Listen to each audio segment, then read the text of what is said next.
Salve galera do YouTube, beleza? Hoje eu vou fazer mais um vídeo aqui, galera, falando sobre gente que não passa Rexona no subaco. Aí fica aquele mau cheiro do que trebo. Daí você tá todo empolgadão pra sair, né? Você é louco, eu vou dar um peão ali, velho. Agora eu vou pegar umas donas ali, ó. Isso é da hora, hein? Vou pegar meu boné, né? Pra ficar da horinha bonitão. Aí sim, filho. Daí ele sai todo empolgadão e esquece de pôr o cremezinho no sobaco, né? Mas não coloca merda nenhuma.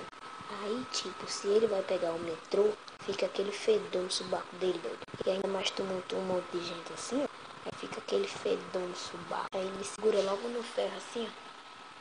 Segurando assim, né? Pra não cair, segurando assim. Aí alguma hora aparece uma pessoa lá e só dá uma passadinha, porque dentro do metrô é um calor da gota. Aí só dá uma passadinha debaixo do braço do cara lá. Já acontece isso.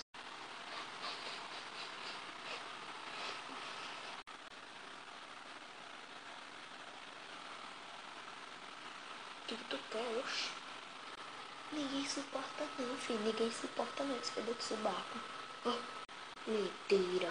Vou ver agora se tá fedendo. Tá fedendo mesmo, hein?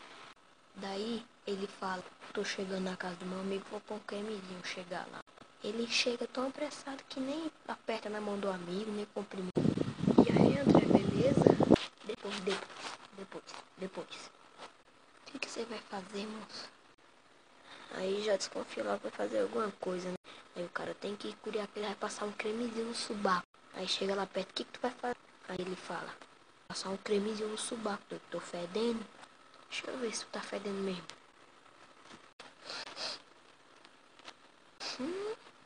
Aí você fica sem reação, né, mano? Tem que deixar ele pegar alguma coisa, mas não passar sua bolinha. Você procura outra coisa da sua mãe, do seu pai e dá pra ele, velho. Aí sim, passa o fedorzinho, você pode ir pro baile, mano, curtir.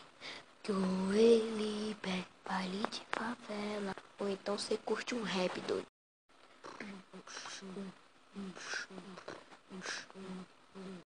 E é isso, galera. Foi mais um vídeo. Espero que vocês tenham gostado. Deixa esse like, curte, compartilha, se inscreva no canal, galera. Falou!